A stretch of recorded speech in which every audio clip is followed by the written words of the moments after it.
好，這一場戰爭沒有想到的是川普的能源戰哦，這一回竟然是助攻中國大陸了。今天會來關心這個議題。另外呢，這個封鎖伊朗現在變成了全球的油荒之後，西方則是狂抄北京的能源政策哦，現在希望能夠多補充一些這種乾淨能源、綠色能源。那怎麼做呢？就學中國大陸了。今天就這些議題，我們會一起來做關心。好，川普呢，其實原本打這場美伊戰爭，以為他能夠複製委內瑞拉的模式，透過制裁還有各種的這個封鎖呢，希望能夠拿下伊朗。結果我們看到這一次制裁也做了，能源戰也做了，又封鎖了荷姆茲海峽。結果發生什麼事情了呢？就是沒有辦法掌握到伊朗的能源命脈就算了，伊朗的石油出口還因此增加了。我们來看到真正的一個實際數據，光是過去2個月的時間，沒有想到伊朗的石油出口量比去年竟然高出了26%，這是針對於石油的部分。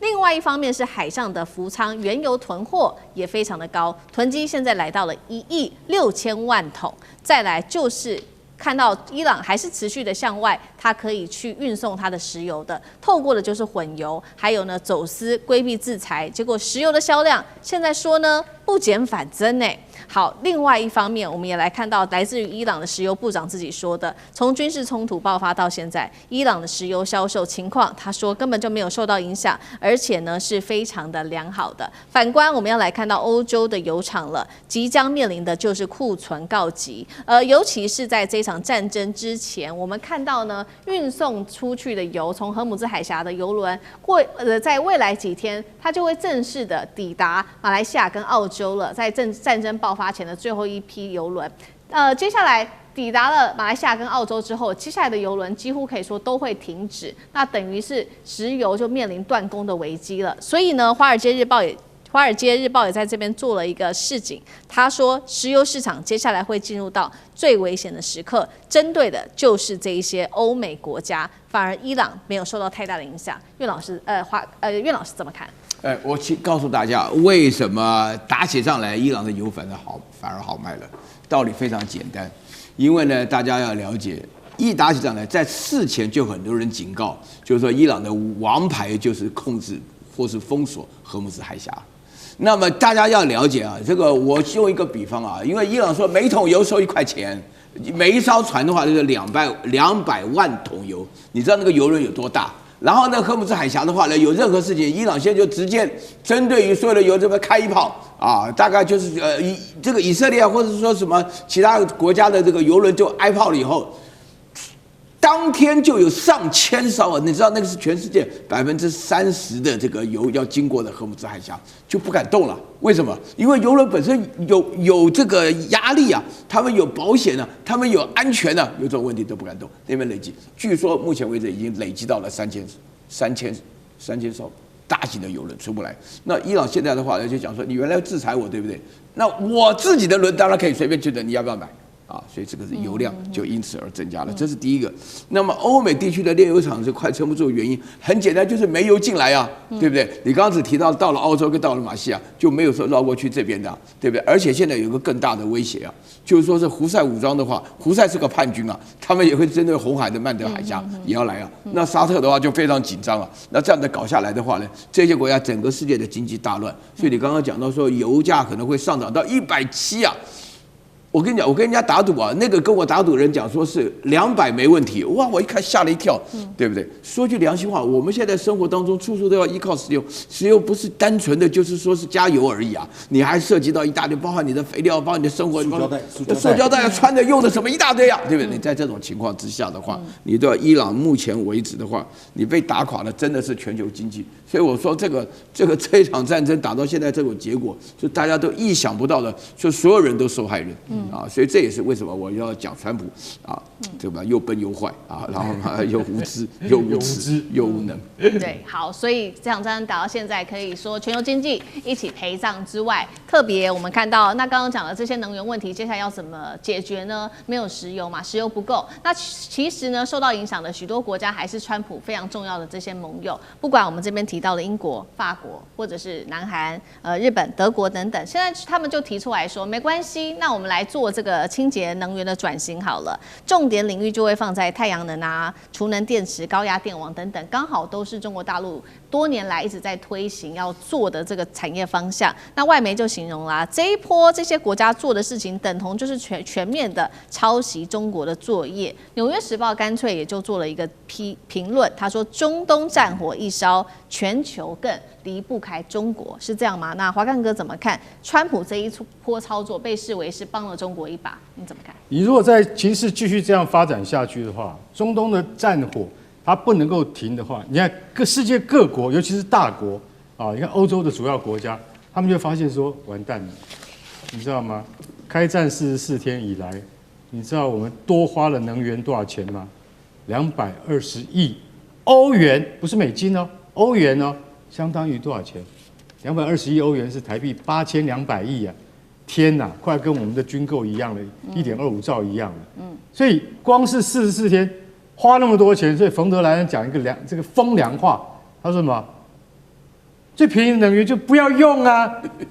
不要用是什麼意思？拜託啊，大姐，你現在講的是什麼話？你要讓普羅老百姓都能夠聽懂，就大家不要用嘛，不要用就最便宜的，能夠不用嗎？所以他的意思是很無奈，他的無奈就透露出一個什麼情況，就是說我們沒有能力去阻止戰爭，我們沒有辦法改變川普的想法，那全球就受害，全球一起受害。這個時候誰是一盞明燈？如果戰爭再繼續下去，就是中國。為什麼？中國在太陽能板，我跟你講，現在英國你知道他採取33項措施，免稅，跟這個新能源有關的，通通都免稅，進來。為什麼？因為他們發現，要是這個石油一斷供的話，哈，真的會完蛋。所以現在極力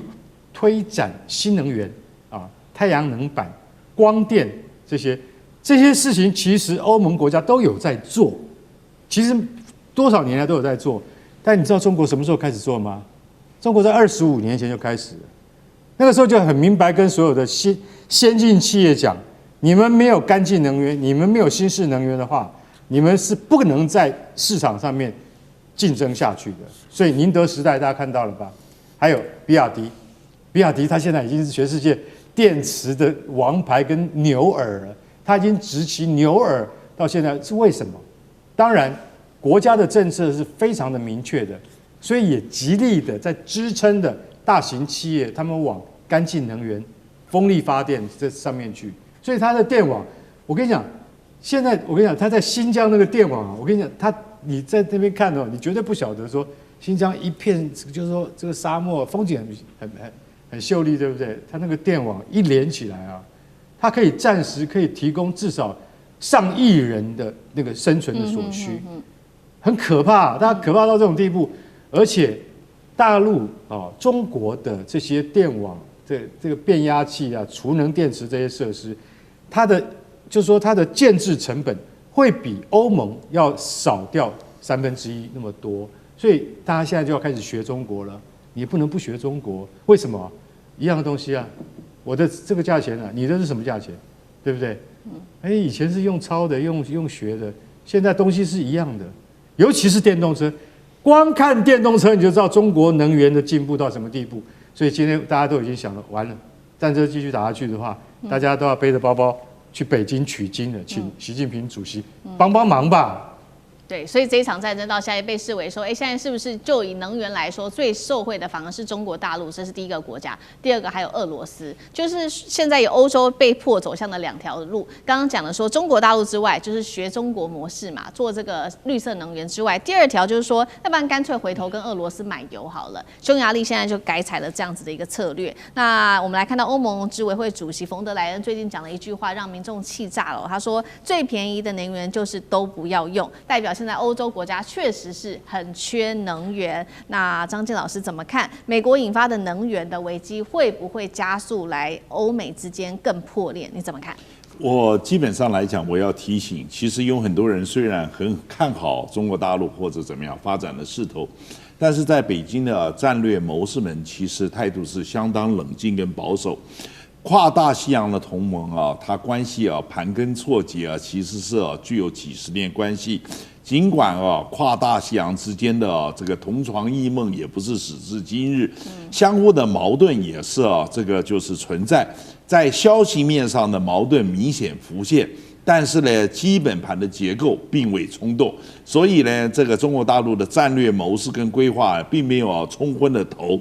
這個在歐洲的眼光看美國是一個無法擺脫的討厭鬼，但是呢，在美國去看歐洲呢，它是無法戒除的成癮物，所以他們之間的關係還是會存在。但是各項的統計數字，這個無論是經濟的往來、金融的這個連結，所以中國大陸這個有很多人確實在網絡諸軍之中是沖昏了頭跟樂昏了頭，但是呢，真正主宰國家大計的還是非常冷靜。持盈保泰，腳步走穩，那個才能走得長久。他不會說聽到一些消息，然後就這個心癢癢，隨着消息起舞。這個自己強，自己有實力，這個才是真正要做。我覺得這一點的看法跟一般的消息面，我每次跟人家講說，其實中國大陸並沒有那樣子高興樂昏的頭，他反而是很冷靜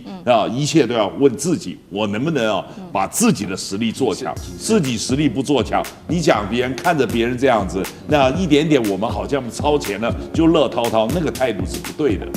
好，謝謝張軍老師，謝謝老師們。